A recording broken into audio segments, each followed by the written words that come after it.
The lobby of Meridian Heights always prided itself on quiet luxury, but the moment Maya Douglas stepped through the revolving door, the quiet cracked under the weight of a single sentence. "Service entrance is around the corner," the guard said, without even looking at her. That was the first moment the air shifted. And if you're watching this right now, pause for a second, tell me who you are, where you're watching from, what city or country you're listening in from. And before the story unfolds, go ahead and subscribe to the channel and give this video a like, because what happens next is something you don't want to miss. Maya didn't dress like the people who usually strolled into this marble palace with their designer dogs and white glove deliveries. That wasn't her style. She didn't wear labels big enough to screen their own price. She preferred quiet fabrics, simple gold earrings, and the kind of confidence that didn't need polish to shine. But the guard at the entrance, a man named Grant, wasn't looking for confidence. He was looking for clues about who belonged and who didn't. And in the 3 seconds he spent glancing at Maya, he decided she didn't. He looked her up and down as if her presence were an inconvenience, as if she were interrupting a routine he'd repeated for years.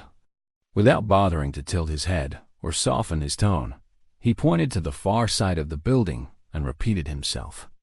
"Service entrance. Staff doesn't come through here." People passed behind Maya, their heels clacking sharply against the polished stone, their arms full of boutique bags and fresh coffees. A couple of them slowed down, glanced back, and exchanged looks that weren't subtle. One woman even whispered to her husband, "Why do they let just anyone walk around here?" Maya stood calmly, the way someone stands when they've learned to choose their battles, but not to avoid them.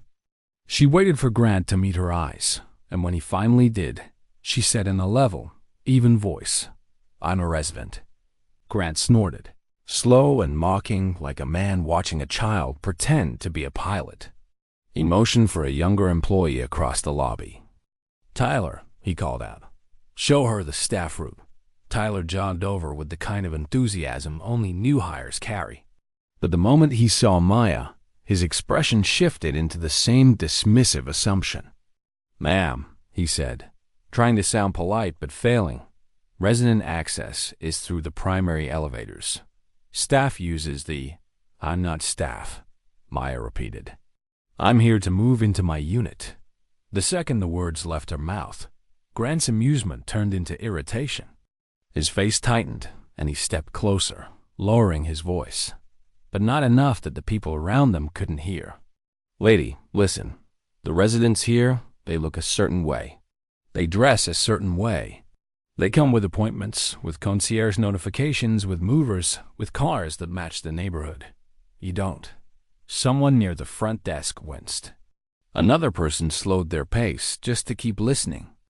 A teenager near the elevators lifted her phone, pretending to scroll while the camera quietly recorded. Maya kept her posture relaxed, refusing to mirror his hostility. "Would you like to check the resident registry?" she asked. Grant scoffed like that suggestion alone insulted him. "No, I don't need to verify every person who wanders in here claiming they own a penthouse. And I definitely don't need to explain myself to someone trying to go where they don't belong." Something in the room tightened, an invisible thread drawn taut across the lobby. People pretended to look away, but no one actually did. Maya breathed in once, slowly, as though deciding which part of this moment she would allow to matter. Then she reached into her bag, pulled out her phone, and dialed a single number. Her voice was quiet, almost bored, when she said, "Yes, I'm here. Please lift the access."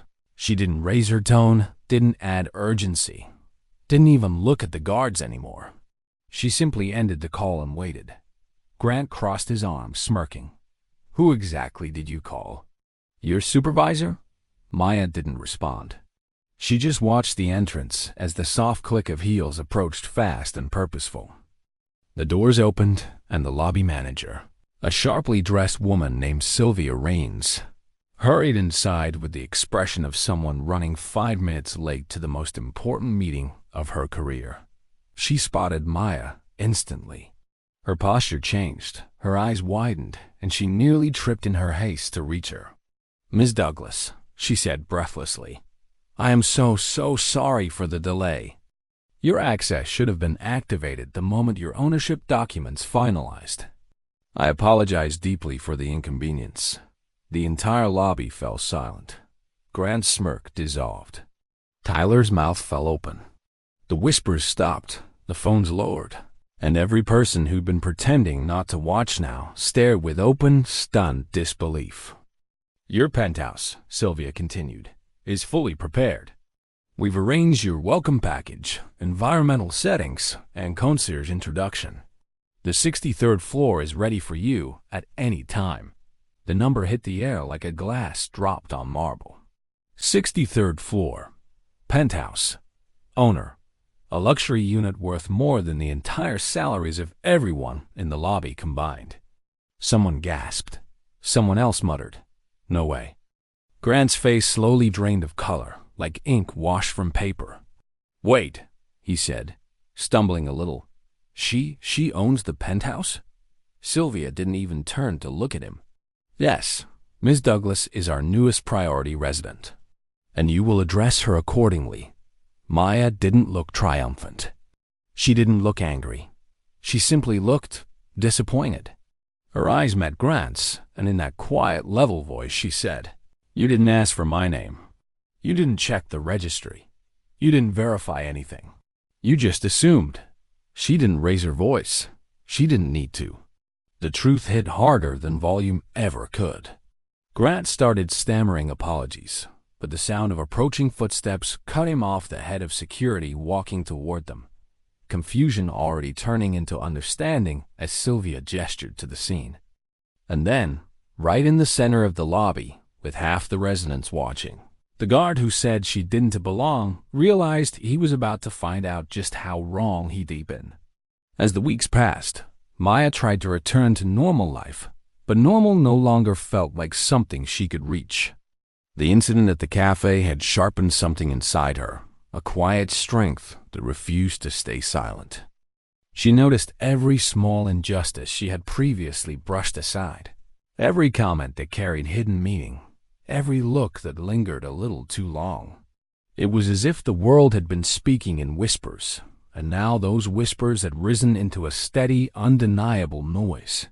Still, she did her best to maintain the routines that had always anchored her life. She worked, she painted, she met with friends, and she reminded herself that she had done nothing wrong. Yet whenever she walked near the cafe, a knot formed in her stomach, not from fear, but from the memory of standing at a threshold where she had been told she did not belong. That memory clung to her like smoke, impossible to wash away. One evening, while scrolling through her messages, Maya noticed a small invitation tucked between the usual stream of notifications. It was from Lena, the cafe owner, who had clearly found Maya's profile online. The message was long, almost hesitant, as if Lena had rewritten it several times before pressing send. She apologized again, explained that she had taken disciplinary action, and asked if Maya would consider meeting to talk in person. "I know I don't deserve your time," the message said, "but I want to understand. I want to learn, and I want to do better." Maya stared at the screen for several minutes.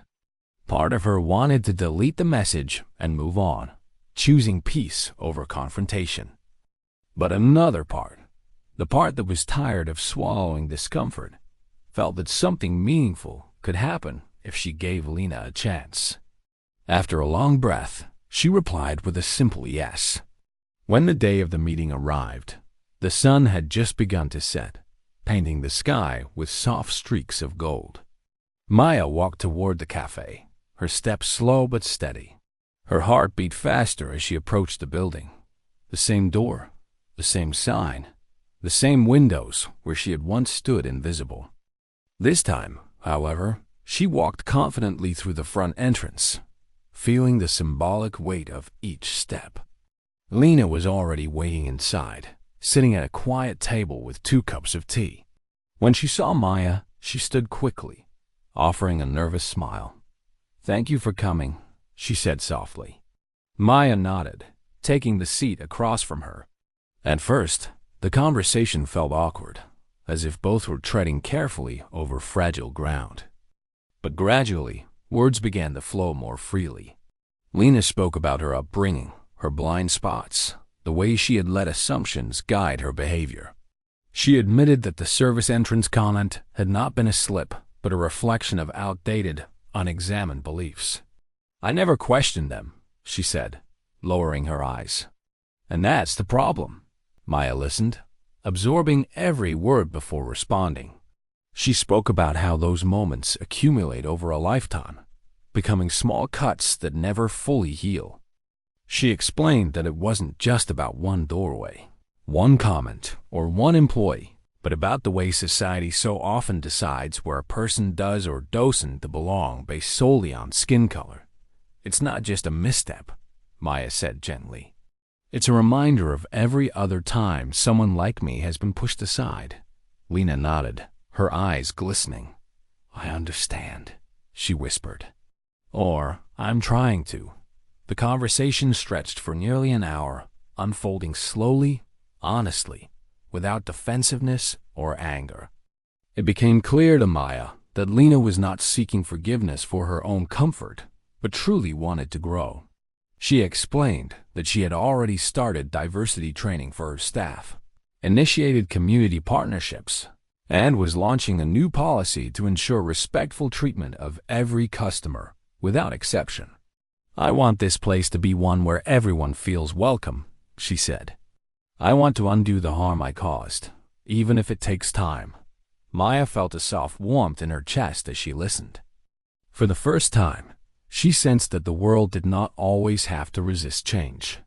Sometimes change began quietly, with a difficult conversation at a small table between two people who had once been strangers. As they continued talking, several customers glanced in their direction, curious but unobtrusive. The atmosphere felt lighter than the last time Maya had been there. It was as if the walls themselves remembered her story and were waiting to see what would come next. Eventually, Lena looked up with a thoughtful expression. I was wondering, she said, if you consider contributing some of your art to our new community corner, a space dedicated to local voices, local stories. I'd be honored if yours were among them. Maya blinked in surprise. You want my work here? I do, Lena said. Your perspective matters. Your presence matters. For a moment, Maya felt emotion rise in her throat. She had always painted for herself, never expecting her art to have a place in public spaces where she had once been treated as an outsider. Let me think about it, she said quietly. Lena smiled. Of course. They stood and shook hands, and for the first time, Maya felt a sense of peace when walking out of the cafe. Not because everything had been resolved perfectly, but because something meaningful had begun. Days turned into weeks, and gradually, Maya found herself sketching ideas inspired by the experience. She drew images of doors, some open, some closed, some halfway ajar. She painted silhouettes standing at thresholds, hesitant yet hopeful. She even started writing short reflections to accompany the pieces, exploring themes of belonging, identity, and dignity. When she finally delivered the completed paintings to the cafe, she felt an unexpected sense of pride. They were placed on the wall with a small sign that read, Voices of Our Community. People stopped to admire them, to read the words beside them, to appreciate the story they carried. And the story did not belong to the cafe, nor to Lena, but to Maya herself. Months later, the cafe transformed into a warm, inclusive gathering place filled with diverse conversations and gentle laughter. Some customers knew the story behind the paintings. Others did not. But all could feel the quiet strength woven into the art, the message of resilience radiating from each brushstroke. Maya realized then that healing does not always arrive with loud declarations or dramatic confrontations. Sometimes it arrives with a single step through a doorway that once excluded you, a conversation that bridges unfamiliar worlds, or the courage to share your voice when silence feels easier.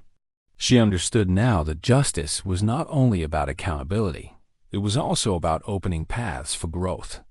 And though she knew the world still held many injustices, she found comfort in knowing that she had transformed a painful moment into a spark of change. In her own way, she had reclaimed her place and created space for others to follow. And before we end this story, if you're still here, I'd truly appreciate it if you subscribe to the channel and leave a like on this video. Your support helps these stories reach more people, and it means more than you know. Thank you for watching, and take care.